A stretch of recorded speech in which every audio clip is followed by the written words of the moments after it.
नमः शिवाय। ओम नमः शिवाय। शिव पुराण कोटिरुद्र संहिता प्रथम अध्याय।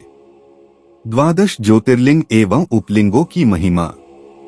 निर्विकार होते हुए भी जो अपनी माया से विराट विश्व का आकार धारण करते हैं, स्वर्ग और मोक्ष जिनकी कृपा से वैभव माने जाते हैं, जिन्हें मुनिजन सदा अपने हृदय में अद्वितीय आत्मज्ञानानंद रूप में देखते हैं, उन दिव्य तेज से संपन्न भगवान शिव शंकर, जिनका आधा शरीर शैलराज पुत्री देवी पार्वती से सुशोभित है, उन्हें सदैव मेरा नमस्कार है। जिसकी कृपापूर्ण चितवन सुंदर है, जिनका मुख सदैव मंद मुस्कान की छटा से मनोहर है, चंद्रमा की कलाएं जिनके स्वरूप को निर्मल उज्ज्वल करती हैं, जो त्रितापों आधि भौतिक आधि दैविक तथा आध्यात्मिक को शांत करते हैं, जिनका स्वरूप सच्चिन्मय एवं परमानंद रूप से प्रकाशित होता है, जो सदा गिरिजानंदिनी पार्वती के साथ विराजते हैं, वे शिव नामक तेजपुंज सबका मंगल करें। मुनियों ने सूत जी से कहा, हे सूत जी, आपने लोकहित की कामना से भगवान शिव की परम पवित्र अनेक कथाएं सुनाई हैं। शिवजी के महात्म्य की कथा रूपी अमृत का पान करते करते भला कौन पुरुष तृप्त हो सकता है। मुने, आप इस जगत के मंगल के लिए पृथ्वी के तीर्थ स्थानों में श्रेष्ठ व प्रसिद्ध शिवलिंगों की कथा का वर्णन कीजिए। मुनियों के प्रश्नों को सुनकर महाज्ञानी सूत जी बोले, हे ऋषियों, आपने संसार के हित की कामना से बड़ा सुंदर प्रश्न किया है। आपकी भगवान शिव में अगाध भक्ति और उनकी कथा में महान रुचि है। आपकी इच्छा के अनुसार मैं आपको शिवजी की उत्तम कथा सुनता हूँ। भगवान शिव के लिंगों की गणना तो असंभव है। उनके असंख्य लिंग पूरे ब्रह्मांड में फैले हुए हैं। अब मैं आपको मुख्य लिंगों की कथा सुनाता हूँ। सौराष्ट्र में सोमनाथ जी, श्रीशैल में मल्लिकार्जुन, उज्जैन में महाकालेश्वर, ओंकार जी में परमेश्वर, हिमालय पर्वत पर केदार, डाकिनी देश में भीमशंकर, काशी में विश्वनाथ जी, गोमती नदी के तट पर त्र्यंबकेश्वर, सेतुबंध में रामेश्वर एवं शिवालय में घुष्मेश्वर नामक 12 ज्योतिर्लिंग विद्यमान हैं। जो मनुष्य प्रातः उठकर इन 12 ज्योतिर्लिंगों का स्मरण कर पूजन व उपासना करता है, उसके सभी पाप नष्ट हो जाते हैं और सभी कामनाएं एवं मनोरथ सिद्ध हो जाते हैं। इन ज्योतिर्लिंगों पर चढ़ा हुआ नैवेद्य का प्रसाद ग्रहण करने से मनुष्यों के सभी पाप नष्ट हो जाते हैं तथा समस्त भोगों को भोगकर वह मोक्ष को प्राप्त होता है। निम्न जाति का कोई व्यक्ति यदि किसी लिंग का दर्शन कर ले तो वह उच्च कुल में जन्म लेता है। इन 12 ज्योतिर्लिंगों की महिमा का वर्णन स्वयं ब्रह्मा जी, श्रीहरि विष्णु तथा अन्य देवता भी नहीं कर सकते। धरती और समुद्र के मिलने वाले स्थान पर सोमेश्वर जी का अन्नकेश नामक लिंग है। मल्लिकार्जुन से प्रकट रुद्रेश्वर नामक उपलिंग जग प्रसिद्ध है और भृगु में स्थित है। नर्मदा नदी के तट पर स्थित महाकाल शिवलिंग का दुग्धेश नामक उपलिंग है, जो सुख देने वाला है। इसी प्रकार ओंकारेश्वर का उपलिंग कर्दमेश्वर नाम से बिंदु सरोवर के तट पर है। केदारेश्वर का उपलिंग भूतेश्वर नाम से यमुना नदी के तट पर है। यह पापों का नाश करता है। भीमेश्वर उपलिंग भीमशंकर नामक ज्योतिर्लिंग का है और सह्य पर्वत पर स्थित है। नागेश्वर का उपलिंग मल्लिका सरस्वती तट पर भूतेश्वर नाम से स्थित है और रामेश्वर में घुष्मेश्वर लिंग के उपलिंग के रूप में व्याघ्रेश्वर लिंग स्थित है। इस प्रकार मैंने आपको 12 ज्योतिर्लिंगों और उपलिंगों के बारे में बताया। इनके दर्शनों से समस्त मनोरथ सिद्ध होते हैं। कोटिरुद्र संहिता दूसरा अध्याय। पूर्व दिशा स्थित शिवलिंग। सूत जी बोले, हे ऋषियों, पतित पावनी भागीरथी श्री गंगा जी के तट पर मुक्तिदात्री काशी नगरी स्थित है, जिसमें भगवान शिव निवास करते हैं। यहीं पर कृतिका बासेश्वर शिवलिंग स्थित है, जो सब भक्तों की कामनाओं को पूर्ण कर उन्हें मुक्ति प्रदान करता है। यहीं तिल भांडेश्वर, दशाश्वमेध, गंगासागर, संगमेश्वर आदि अनेक शिवलिंग स्थित हैं। कौशिकी नदी के पास भूतेश्वर और नारीश्वर लिंग स्थित हैं। उत्तर प्रदेश में स्थित नाथेश्वर एवं दूतेश्वर नामक लिंग सभी मनोरथों को पूरा करने वाले हैं। ऋषि दधीची के युद्ध स्थल पर श्रृंगेश्वर, वैद्यनाथ तथा जप्पेश्वर, गोपेश्वर, रंगेश्वर, रामेश्वर, नागेश, कामेश, वितलेश्वर, व्यासेश्वर, सुकेश, भांडेश्वर, हंकारेश, सुरोचन, भूतेश्वर, संगमेश नामक सभी लिंग सब प्राणियों के पापों का नाश करने वाले हैं।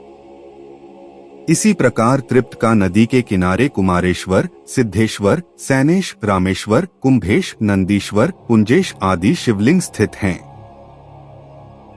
दशाश्वमेध नामक तीर्थ जो प्रयाग में है, धर्म, अर्थ, काम, मोक्ष देने वाला है और यहाँ पर ब्रह्मेश्वर शिवलिंग स्थित है। यह लिंग स्वयं ब्रह्माजी द्वारा स्थापित है। सोमेश्वर, ब्रह्मतेजवर्धक, भारद्वाजेश्वर, शूलटंकेश्वर एवं माधवेश्वर लिंग यहीं स्थित हैं। रघुवंशियों की नगरी अयोध्या में नागेश शिवलिंग स्थित है, जो भक्तों को सुख देने वाला तथा अभीष्ट को पूर्ण करने वाला है। इसी नगरी में भुवनेश व लोकेश नामक महाशिवलिंग स्थित हैं। कामेश्वर, शुद्धिकर्ता गणेश, शुक्रेश्वर एवं शुक्रसिद्धि नामक शिवलिंग लोक कल्याण हेतु स्थापित किए गए हैं। सिंधु नदी के किनारे बटेश्वर, कृपालेश एवं वक्रेश आदि लिंग स्थित हैं। धूतपापेश्वर, भीमेश्वर, सूर्येश्वर आदि लिंगों को साक्षात परमेश्वर मानकर आराधना की जाती है। समुद्र के किनारे रामेश्वर, विमलेश्वर, कंटकेश्वर, नागेश्वर व धनुर्केश आदि लिंग महाप्रसिद्ध हैं। चंद्रेश्वर लिंग की कांति चंद्रमा के समान उज्ज्वल है। इसके अतिरिक्त विद्वेश्वर, विश्वेश्वर, कर्दमेश, कीटीश, नागेश्वर, अनंतेश्वर, योगेश्वर, वैद्यनाथेश्वर, कोटेश्वर, सत्येश्वर, भद्रनामक, चंगीश्वर व संगमेश्वर नामक ये शिवलिंग पूर्व दिशा में स्थित हैं। कोटिरुद्र संहिता, तीसरा अध्याय। अनुसूया एवं अत्रि मुनि का तप। सूत जी बोले, हे ऋषियों, ब्रह्मा जी की नगरी में चित्रकूट नामक पर्वत है। वहां ब्रह्मा जी द्वारा मत्तज्ञंद शिवलिंग स्थित है, जो सभी प्रकार की संपत्ति देने वाला है। इसी प्रकार पूरे संसार में अनेक परम पावन शिवलिंग स्थापित हैं, जो मनोरथों को पूर्ण करने वाले तथा भोग मोक्ष प्रदान करने वाले हैं। पापों का नाश करने वाली गोदावरी नदी के पश्चिम में पशुपति नामक शिवलिंग स्थित है। वहां से दक्षिण की ओर जगत का हित करने वाला एवं अत्रि ऋषि की पत्नी देवी अनुसूया को आनंद देने वाला अत्रिश्वर लिंग स्थित है। सूत जी की वाणी से अत्रिश्वर लिंग व देवी अनुसूया के बारे में सुनकर ऋषियों ने पूछा, हे सूत जी, इस अत्रिश्वर शिवलिंग की उत्पत्ति कैसे हुई और इससे देवी अनुसूया का क्या संबंध है?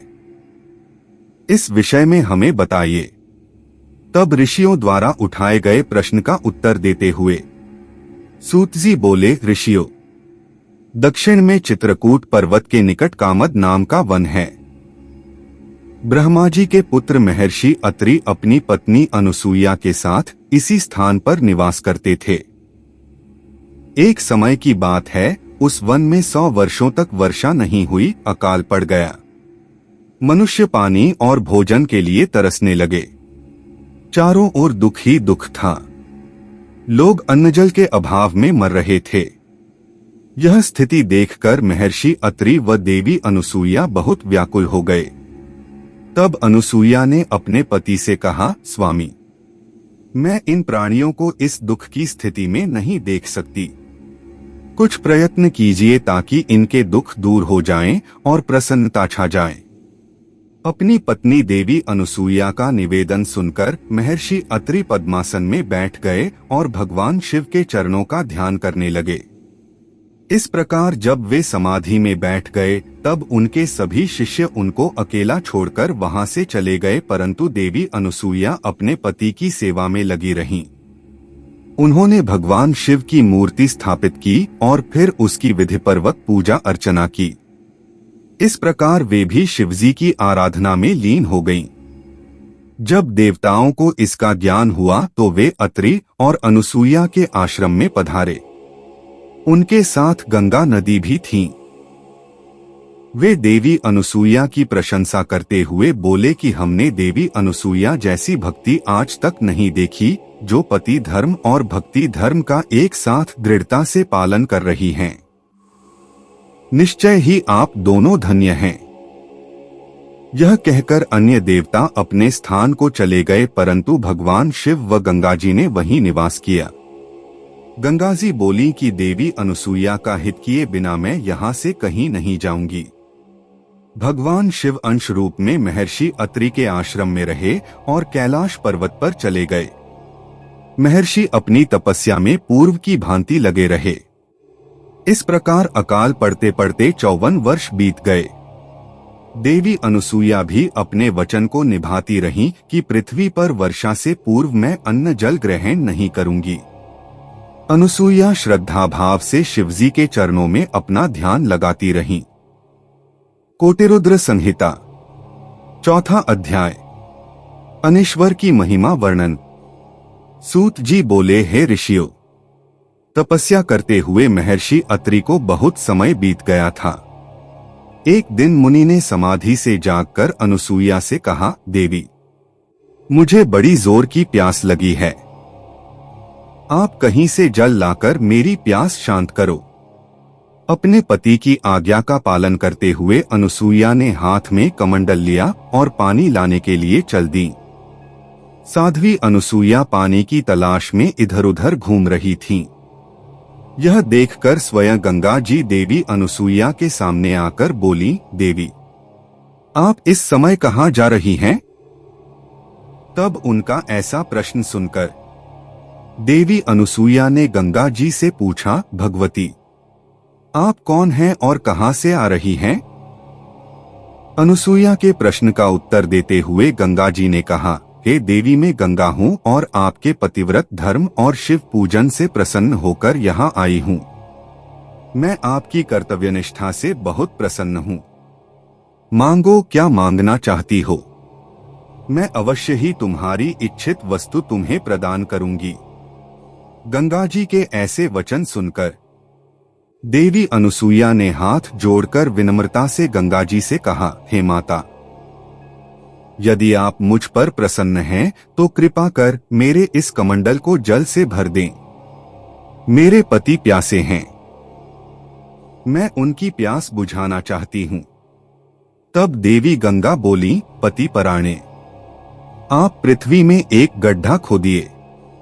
मैं यहाँ विराजमान हो जाऊंगी, तब तुम पानी से कमंडल भर लेना। गंगा जी के आदेशानुसार देवी अनुसूया ने गड्ढा खोद दिया। फिर गंगा जी उस गड्ढे में समा गईं। वह गड्ढा जल से भर गया। यह दृश्य देखकर अनुसूया बहुत प्रसन्न हुई। उन्होंने अपना कमंडल जल से भर लिया और बोली, हे भगवती, पतित पावनी गंगे, यदि आप मुझ पर प्रसन्न हैं तो कृपा करके इसी प्रकार इस गड्ढे में निवास कीजिए। जब तक मेरे पति यहाँ आकर आपके दर्शन न कर लें, आप यहीं पर स्थित रहिए। यह कहकर अनुसूया जल से भरा कमंडल लेकर आश्रम में लौट आईं। वहां आकर उन्होंने अपने पति अत्रि को जल पिलाया। उस मधुर शीतल जल को पीकर महर्षि तृप्त हो गए। जब उन्होंने अपने आसपास देखा तो उन्हें सूखे फल फूलहीन वृक्ष देखकर ज्ञात हो गया कि अभी तक वर्षा नहीं हुई है। तब उन्होंने आश्चर्यपूर्वक अपनी पत्नी से पूछा, देवी, जब अब तक वर्षा नहीं हुई है तो यह शीतल जल कहाँ से आया? अपने पति के वचन सुनकर अनुसूया ने अपने पति से कहा, हमारी शिव आराधना व आपकी तपस्या से प्रसन्न होकर स्वयं गंगा जी यहाँ पधारी हैं और हमारे आश्रम की शोभा बढ़ा रही हैं। यह बताकर अनुसूया अपने पति को साथ लेकर गंगा जी के पास गई। वहां महर्षि अत्रि ने सपत्नीक श्री गंगा जी की स्तुति करना आरंभ कर दिया। तत्पश्चात गंगा स्नान करके संध्या वंदन किया। तब गंगा जी ने दोनों पति पत्नी से वहां से जाने की आज्ञा मांगी। तब महर्षि अत्रि बोले, हे पतित पावनी गंगा, यदि आप हन पर प्रसन्न है तो कृपा कर सदा के लिए इसी तपोवन में निवास करें। माते, यहाँ विराज कर हमें कृतार्थ करें। अनुसूया और महर्षि अत्रि की प्रार्थना सुनकर श्री गंगाजी ने कहा, अनुसूये, यदि तुम 1 वर्ष तक की शिव पूजा और पति सेवा का फल मुझे दे दो तो मैं देवताओं और ऋषि मुनियों के हित के लिए यहाँ निवास करूंगी। तब जगत के कल्याण के लिए देवी अनुसूया ने 1 वर्ष की तपस्या का पुण्य गंगाजी को अर्पित कर दिया। यह देखकर त्रिलोकीनाथ भगवान शिव तुरंत उस पार्थिवलिंग से प्रकट हो गए। शिवजी के साक्षात दर्शन पाकर पति पत्नी बहुत प्रसन्न हुए और हाथ जोड़कर शिवजी की स्तुति करने लगे। यह देखकर शिवजी बोले, साध्वी अनुसूये, मैं आपके लोकहित के इस कर्म से बहुत प्रसन्न हूँ। मांगो, क्या मांगना चाहती हो? मैं तुम्हें तुम्हारी इच्छित वस्तु अवश्य प्रदान करूंगा। पूजन किया। तब पति पत्नी ने भगवान शिव के दर्शन किए एवं उनका विधि विधान से भगवान शिव के बार बार पूछने पर अनुसूया एवं महर्षि अत्रि बोले, हे कृपानिधान देवाधिदेव भगवान शिव, यदि आप हम पर प्रसन्न हैं तो आप देवी पार्वती सहित यहीं निवास करें ताकि यहाँ वर्षा हो, अन्न उत्पन्न हो और सभी प्राणियों का कल्याण हो। तब उनकी बात सुनकर भगवान शिव बोले, हे अनुसूये व मुनि अत्रि, जैसा आप चाहते हैं वैसा ही होगा। यह कहकर भगवान शिव पार्थिव लिंग में समा गए और अत्रीश्वर नाम से प्रसिद्ध हुए। पतित पावनी श्री गंगाजी भी मंदाकिनी नाम से विख्यात होकर उस कुंड में सदा के लिए स्थापित हो गईं। फिर महर्षि अत्रि का वह आश्रम पुनः पहले की भांति हरा भरा हो गया। कोटिरुद्र संहिता 5वां अध्याय। नंदकेश की महिमा वर्णन। सूत जी बोले, हे ऋषियों, कालंजर नामक पर्वत पर श्री नीलकंठेश्वर शिवलिंग स्थित है। यह भक्तों के लिए कल्याणकारी है। वहीं पर एक सुंदर कुंड है। जो मनुष्य उस कुंड में स्नान करता है उसके सभी पाप नष्ट हो जाते हैं और उसे मुक्ति मिल जाती है। रेवा नदी के किनारे असंख्य लिंग हैं जो अमोघ फल देने वाले हैं। इनकी महिमा अनंत है। मैं आपको भगवान शिव के लिंगों की महिमा के बारे में बताता हूँ। आर्तेश्वर नामक ज्योतिर्लिंग पापों का नाश करने वाला है। यहीं पर परमेश्वर व सिद्धेश्वर नामक लिंग भी है। रेवा नदी के किनारे रामेश्वर, कुमारेश्वर, पुंडरीश्वर, मंडलेश्वर एवं तीक्ष्णेश्वर नामक शिवलिंग हैं। इनके दर्शनों से भक्तों के सभी पापों का नाश हो जाता है। नर्मदा नदी के किनारे स्थित धुंधुरेश्वर, शालेश्वर, कुंभेश्वर, सोमेश्वर, नीलकंठेश्वर, मंगलेश्वर व नंदिकेश्वर नामक शिवलिंग सभी कामनाओं को पूरा करने वाले तथा मुक्ति प्रदान करने वाले हैं। ऋषियों ने कहा, हे सूत जी, अब आप हम पर कृपा करके हमें नंदकेश्वर लिंग की महिमा के बारे में बताइए। ऋषियों का अनुरोध मानकर सूत जी ने नंदकेश लिंग की महिमा के विषय में बताना शुरू किया। सूत जी बोले, रेवा नदी के किनारे करणी नामक नगरी है।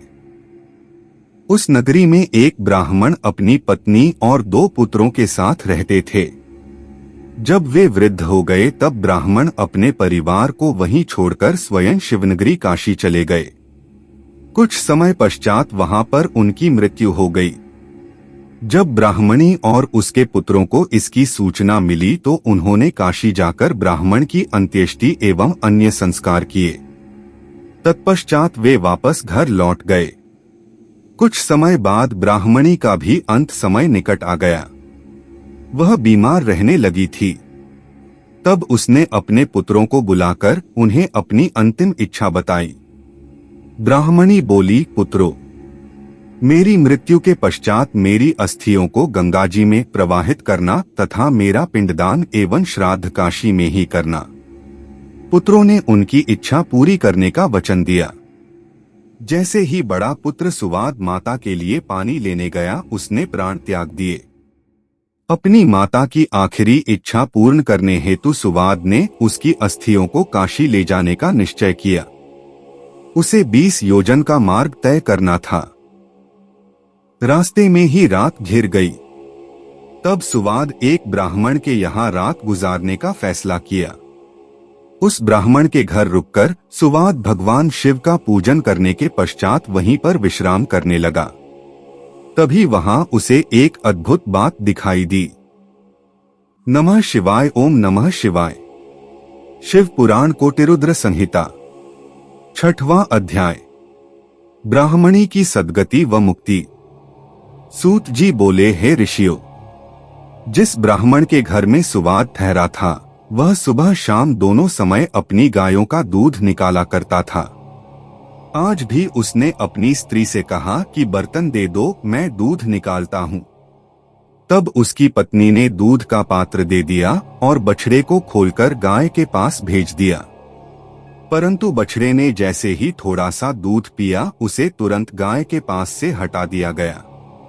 माँ के पास से हटा देने पर बछड़ा उछलने लगा, जिससे ब्राह्मण के पैर में ठोकर लग गई। क्रोधित होकर ब्राह्मण ने बछड़े को बहुत पीटा और गाय का दूध निकाल लिया। गाय दुखी होकर रोने लगी कि अपने बच्चे को दूध भी नहीं पिला सकती। मैं अपने बच्चे को पिटते हुए देखती रही परंतु उसकी कोई मदद नहीं कर सकी। तब बछड़ा अपनी माता को समझाने लगा कि माता, तुम धैर्य रखो, जो जैसा करता है वह उसी का फल भी भोगता है। अपने बछड़े की ज्ञान भरी बातें सुनकर गाय बोली, मैं जानती हूँ कि तुम सही कह रहे हो परंतु अपने पुत्र की दुर्दशा मुझसे देखी नहीं जाती। मुझे उस ब्राह्मण को दंड देना ही होगा, क्योंकि यदि मैं कुछ नहीं करूंगी तो यही सब बार बार होगा। तब बछड़ा अपनी माता से बोला, माँ, यदि आप ब्राह्मण को मारोगी तो आपको ब्रह्महत्या का पाप लगेगा। अपने पुत्र की ऐसी बातें सुनकर गाय ने कहा, पुत्र, तुम ठीक कह रहे हो, परंतु गाय को सताने का दंड ब्राह्मण को अवश्य मिलना चाहिए। बाकी रही ब्रह्महत्या, उसके पाप को मिटाने का उपाय मैं जानती हूँ। यह कहकर गाय चुप हो गई। गाय और बछड़े की ये बातें सुवाद ने सुन ली थीं। यह सब सुनकर उसने सोचा कि मैं अपनी माँ की अस्थियां लेकर काशी जा रहा हूँ, परंतु मैं यह भी देखना चाहता हूँ कि गाय ब्रह्महत्या के पाप से कैसे मुक्त होती है और अपना बदला कैसे लेती है। प्रातःकाल होने पर सुवाद वहां का दृश्य देखने लगा। उस दिन ब्राह्मण ने अपने पुत्र से दूध निकालने के लिए कहा। उसके पुत्र ने भी गाय के बछड़े को पीटना शुरू कर दिया, जिससे गाय को क्रोध आ गया और उसने अपने सींगों का प्रहार लड़के की बगल में कर दिया। यह देखकर ब्राह्मण ब्राह्मणी दोनों दौड़ते हुए अपने पुत्र के पास आए, परंतु कुछ ही देर में उनके पुत्र प्राण पखेरु उड़ गए। तब हाहाकार मच गया, सब रोने लगे। ब्राह्मण ने पीट पीट कर गाय और उसके बछड़े को घर से निकाल दिया। ब्रह्महत्या की दोषी उस गाय का रंग सफेद से काला पड़ गया। जैसे ही गाय और बछड़ा घर से निकले, वह पथिक सुवाद भी उनके पीछे पीछे चल पड़ा। वह देखना चाहता था कि गाय क्या करती है और कहां जाती है। चलते चलते वे नर्मदा नदी के किनारे पहुंचे, जहां पर पहले से ही नंदिकेश्वर महादेव विराजमान थे। गाय ने नर्मदा नदी में 3 गोते लगाए तो उसका काला रंग पुनः सफेद हो गया। यह देखकर सुवाद को बड़ा आश्चर्य हुआ। गाय वहां से निकलकर कहीं अन्यत्र चली गई। तब नर्मदा को प्रणाम कर ब्राह्मणी पुत्र सुवाद ने भी नदी में स्नान किया। फिर नंदिकेश्वर का विधिपूर्वक पूजन करने के पश्चात वह काशी को चल पड़ा। रास्ते में सुवाद को एक युवती दिखाई दी, जिसने सुंदर वस्त्र एवं अलंकार धारण किए हुए थे। उसने सुवाद से पूछा, ब्राह्मण देवता, आप इस प्रकार प्रसन्न होकर कहां से आ रहे हैं और कहां जा रहे हैं? तब सुवाद ने उस युवती को सारी बातें बता दी और कहा कि मैं अपनी माता की आज्ञा को पूर्ण करने हेतु उनकी अस्थियां काशी ले जा रहा हूं। तब यह सुनकर वह युवती बोली, ब्राह्मण, तुम बहुत भोले भाले हो। यह तीर्थ अत्यंत पवित्र है। प्रतिवर्ष वैशाख शुक्ल पक्ष की सप्तमी के दिन ननंदा की पवित्र धारा में स्वयं गंगा जी आती हैं।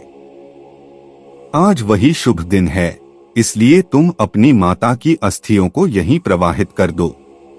यह कहकर वह युवती अंतर्धान हो गई। सुवाद पुनः ननंदा नदी की ओर लौट आया तथा उसकी पवित्र धारा में सुवाद ने अपनी माता की अस्थियां प्रवाहित कर दी। तभी उसे एक दिव्य दृश्य दिखाई दिया। उसकी माता दिव्य देह धारण किए शिवलोक को जा रही थी और उसे आशीर्वचन देते हुए कह रही थी कि तुम धन्य हो, तुमने अपनी माता को सद्गति प्रदान कर है। पुत्र को आशीर्वाद देते हुए वह ब्राह्मणी शिवलोक को चली गई। कोटिरुद्र संहिता 7वां अध्याय। नंदिकेश्वर लिंग की स्थापना। यह कथा सुनकर ऋषियों ने सूत जी से पूछा, हे भगवान सूत जी, वैशाख शुक्ल पक्ष की सप्तमी को गंगा जी नर्मदा नदी में क्यों आती हैं? वहां भगवान शिव का ज्योतिर्लिंग नंदिकेश्वर कैसे स्थापित हुआ? कृपा कर हमारी इस जिज्ञासा को शांत कीजिए। ऋषियों के प्रश्न को सुनकर सूत जी बोले, एक बार की बात है, नर्मदा नदी के किनारे ऋषिका नाम की एक विधवा ब्राह्मणी रहा करती थी। तरुणावस्था में ही उसका पति पूर्व जन्म के पापों के कारण चल बसा था। तभी से ऋषिका भगवान शिव के चरणों का ध्यान करने लगी तथा उसने अपना सारा जीवन शिवजी के पूजन, ध्यान और व्रत में लगा दिया। उसने एक पार्थिव लिंग स्थापित किया और महादेव जी की कठोर तपस्या करनी आरंभ कर दी। एक दिन एक बलवान मायावी राक्षस घूमता हुआ उस स्थान पर आ गया और बाल विधवा तपस्विनी को देखकर उस पर मोहित हो गया, परंतु वह ब्राह्मणी अपनी आराधना में ही लगी रही। तब वह उसे डरा धमकाकर पाने की कोशिश करने लगा। तब ऋषिका डरकर शिवजी की मूर्ति से चिपककर रोने लगी और शिवजी से रक्षा करने हेतु प्रार्थना करने लगी। भक्तवत्सल भगवान शिव तुरंत अपने भक्त की रक्षा के लिए उस ज्योतिर्लिंग से प्रकट हुए और उस पापी राक्षस को भस्म कर दिया। फिर उस ब्राह्मणी से बोले, ब्राह्मणी, मैं तुम्हारी तपस्या से बहुत प्रसन्न हूँ, वर मांगो। अपने आराध्य त्रिलोकीनाथ भगवान शिव को इस प्रकार अपने सामने पाकर वह दीन ब्राह्मणी शिवजी की स्तुति करने लगी और बोली, हे जगत का कल्याण करने वाले, भक्तों के दुखों का नाश करने वाले देवाधिदेव भगवान शिव, आपने आज मेरे पतिव्रत धर्म की रक्षा करके मुझ पर बहुत बड़ा उपकार किया है। यदि आप मुझे कुछ देना चाहते हैं तो मेरी एक अभिलाषा को पूरा कीजिए। आप सदा मेरे द्वारा स्थापित इस पार्थिव मूर्ति में निवास करें। ऋषिका के वचनों को सुनकर शिवजी प्रसन्नतापूर्वक उस लिंग में समा गए। उस समय आकाश से फूलों की वर्षा होने लगी। सारे देवता शिवजी की प्रशंसा करते हुए वहां आ गए। उसी समय पतित पावनी श्री गंगा जी भी वहां आईं और उस ब्राह्मणी से बोली, कल्याणी, जहां भगवान शिव का निवास होता है वहां मेरा आगमन अवश्य होता है। इसलिए वैशाख में शुक्ल पक्ष की सप्तमी तिथि को मेरा यहाँ आगमन होगा। ऋषियों, उसी दिन से उस पार्थिव लिंग का नाम नंदिकेश्वर हुआ और उसमें भगवान शिव का वास हुआ और गंगा जी भी प्रत्येक वैशाख शुक्ल पक्ष सप्तमी को वहां आने लगी। यह दिव्य तीर्थ पापों का निवारण करने वाला है। इस पवित्र कुंड में स्नान करने से सभी पाप नष्ट हो जाते हैं और मनुष्य को शिवपद की प्राप्ति होती है। कोटिरुद्र संहिता 8वां अध्याय। महाबली शिव महात्म्य। सूत जी बोले, हे ऋषियों, पश्चिम दिशा में कपिला नामक नगरी में कालनेश्वर नामक शिवलिंग है, जिसके दर्शनों से सभी पापों से मुक्ति मिल जाती है। पश्चिमी समुद्र पर सिद्धेश्वर शिवलिंग है, जो सभी कामनाओं को पूरा करने वाला है। इसी स्थान पर बहुत से तीर्थस्थल हैं। समुद्र के किनारे गोकर्ण नामक सरोवर है। इसमें स्नान करने से ब्रह्महत्या के पाप से भी मुक्ति मिल जाती है। जो महाबली गोकर्ण सातों रसातल एवं गुफाओं का भ्रमण करते हैं और सदैव शिवजी का पूजन करते हैं, वे शिव रूप को प्राप्त होते हैं। इसी गोकर्ण तीर्थ में जाकर सभी नक्षत्र शिव स्वरूप हो जाते हैं। ब्रह्मा, विष्णु, इंद्र, विश्वदेव, मरुदगण, वसु, सूर्य, अश्विनी कुमार, चंद्रमा एवं नक्षत्र इसके पूर्व की ओर भ्रमण करते हैं। चित्रगुप्त, अग्नि और पितरी इसके दक्षिण दिशा से दर्शन और भ्रमण करते हैं। वरुणदेव गंगा, सिंधु और नर्मदा आदि नदियों के साथ पश्चिम की ओर इसका दर्शन व भ्रमण करते हैं। चंडिका, भद्रकाली, भवानी एवं भूत प्रेत, पिशाच इसका दर्शन उत्तर दिशा की ओर से करते हैं। सब देवता, पितरी, गंधर्व, चारण, सिद्ध, विद्याधर, किमपुरुष, गुह्य, खग, वैताल, बलि, दिति के दैत्य पुत्र, मुनिगण एवं सर्प अपनी इच्छाओं की पूर्ति एवं कामनाओं की सिद्धि के लिए देवाधिदेव महादेव जी के दर्शन करते हैं। यहाँ स्थापित भगवान सदाशिव की मूर्ति साक्षात मोक्ष प्रदान करने वाली है। माघ माह के कृष्ण पक्ष की चतुर्दशी पर महाबल सदाशिव का पूजन आराधन किया जाता है। इस परम पवित्र प्रतिमा के पूजन से एक चांडालिनी भी अपने पापों से मुक्त हो गई थी और उसे अंत में परम पवित्र शिवलोक की प्राप्ति हुई। कोटिरुद्र संहिता 9वां अध्याय। चांडालिनी की मुक्ति। सूत जी बोले, हे ऋषियों, अब आपको उस चांडालिनी की कथा सुनाता हूँ। वह चांडालिनी पूर्व जन्म में एक ब्राह्मण कन्या थी। विवाह योग्य होने पर उसके पिता ने उसका विवाह एक ब्राह्मण युवक से कर दिया। विवाह होने के पश्चात वह भोग विलास में डूब विलास के कारण उसका पति बीमार होकर मृत्यु को प्राप्त हो गया, परंतु उसकी भोग की लालसा पूर्ववत ही रही। अब तो वह स्वतंत्र थी। अपनी इच्छाओं को पूरा करने हेतु वह वेश्या बन गई। तब उसके परिवार वालों ने उसे घर से निकाल दिया और उसे जंगल में छोड़ आए। वहां जंगल में भटकते हुए एक दिन वह एक शूद्र के घर जा पहुंची। इस प्रकार एक युवती को सामने पाकर वह शूद्र उसे पाने की इच्छा करने लगा।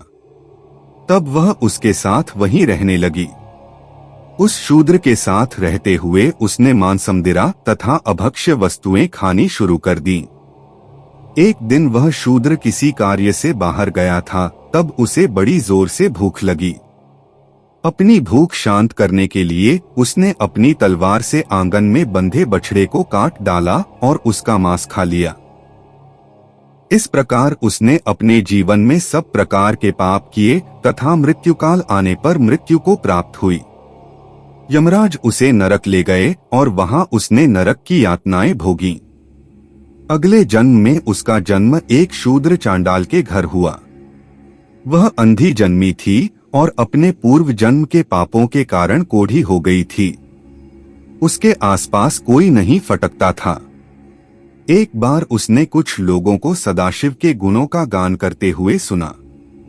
वे कह रहे थे कि माघ कृष्ण पक्ष की चतुर्दशी को भगवान शिव के दर्शन करने से जन्म जन्मांतरों के पाप धुल जाते हैं और मोक्ष की प्राप्ति होती है। तब कल्याणकारी भगवान शिव के दर्शनों की अभिलाषा मन में लिए वह चांडालिनी गोकर्ण क्षेत्र की ओर चल दी। माघ कृष्ण पक्ष की चतुर्दशी से एक दिन पूर्व वह चांडालिनी गोकर्ण जा पहुंची और भूख प्यास से व्याकुल होकर भीख मांगने लगी। जब वह एक बनिए के दरवाजे पर भीख मांग रही थी तो बनिए ने उसकी झोली में बैल के गले की मंजरी डाल दी। जब उस भिखारिन ने उसे छूकर देखा तब उस मंजरी को उठाकर फेंक दिया। सौभाग्यवश वह मंजरी शिवलिंग पर जाकर गिरी। उस चांडालिनी के सारे पाप उस मंजरी के शिवलिंग पर चढ़ते ही नष्ट हो गए। अगले दिन चतुर्दशी पर उसने कुछ न खाया और इस प्रकार उसका निराहार व्रत हो गया। भूख के मारे पूरी रात जागी, इसलिए जागरण का फल भी उसे मिल गया। भगवान शिव अपने भक्तों पर सदा अपनी कृपा दृष्टि रखते हैं। उन्होंने उस गरीब चांडालिनी के पापों को नष्ट कर दिया और उसकी इच्छा से उसकी मृत्यु हो गई। उसे शिवलोक ले जाने के लिए विमान आ गया। उस दिव्य विमान से वह सदा के लिए सद्गति पाकर शिवलोक को चली गई। हे ऋषियों, इस प्रकार अज्ञानता या भूलवश किया गया भगवान शिव का दर्शन व पूजन भी भगवान शिव को प्रसन्न करता है और भक्तों को मोक्ष प्रदान करता है। कोटिरुद्र संहिता 10वां अध्याय लोकहितकारी शिवमाहात्म्य दर्शन। सूत जी बोले, हे ऋषियों, इक्ष्वाकु वंश में एक बड़ा पुण्यात्मा राजा हुआ जिसका नाम मित्रसह तथा उसकी पत्नी का नाम दमयंती था। वह अति पतिव्रता व धर्मपरायण स्त्री थी। एक दिन राजा शिकार खेलने वन को गए। वहां उन्होंने कुमठ नामक दैत्य को एक महात्मा को परेशान करते देखा। उन महात्मा के कष्टों को दूर करने के लिए उन्होंने उस राक्षस को मार डाला। तत्पश्चात वापस आकर अपना राजकाज देखने लगे। उधर उस दानव के छोटे भाई कपट ने राजा से बदला लेने के लिए रसोइये का वेश बनाया और राजमहल में नौकरी करने लगा। एक बार गुरु जयंती के अवसर पर राजा मित्रसह ने अपने गुरु वशिष्ठ को भोजन के लिए आमंत्रित किया। गुरुदेव राजा के घर पधारे। उस कपटी राक्षस ने राजा से बदला लेने के लिए खाने में मांस मिला दिया और वह भोजन वशिष्ठ जी को परोस दिया, परंतु गुरु वशिष्ठ ने भोजन करने से पूर्व ही जान लिया कि इस भोजन में मांस है। यह देखकर मुनि को राजा पर क्रोध आ गया और उन्होंने राजा को सदा के लिए राक्षस बन जाने का शाप दे दिया। शाप सुनकर राजा रोने गिड़गिड़ाने लगा और बोला, मुनिश्रेष्ठ, मुझे क्षमा कर दें, यह अपराध मैंने नहीं किया है। राजा के वचनों को सुनकर वशिष्ठ मुनि सोच में डूब गए। तब उन्होंने अपनी दिव्य दृष्टि से जान लिया कि अपराध रसोइये का है, जो कि वास्तव में एक राक्षस है। तब वे राजा से बोले, राजन, तुम्हारा रसोइया एक कपटी राक्षस है। उसी ने जानबूझकर भोजन में मांस परोसा है। मैं अपना शाप वापस तो नहीं ले सकता, परंतु इसका असर कम कर सकता हूँ। तू 12 वर्षों तक राक्षस रहेगा। यह कहकर मुनि वशिष्ठ वहां से चले गए। उस शाप के कारण राजा राक्षस बन गया और वनों में भटकने लगा। वह जीवों को मारकर खाता था। एक दिन वह भूखा भटक रहा था। तभी उसने एक आश्रम में किशोर अवस्था के एक युवक को मुनि रूप में तपस्या करते देखा और उसे खाने के लिए दौड़ा। मुनि की पत्नी ने देख लिया कि वह राक्षस उसके पति को खाना चाहता है। उस ऋषि पत्नी ने राक्षस से प्रार्थना की कि मेरे पति को छोड़ दे, परंतु उसने मुनि को अपना आहार बना ही लिया। मुनि पत्नी शोक में डूब गई और उस राक्षस को शाप देते हुए बोली, अरे तूने मेरे पति को मार डाला।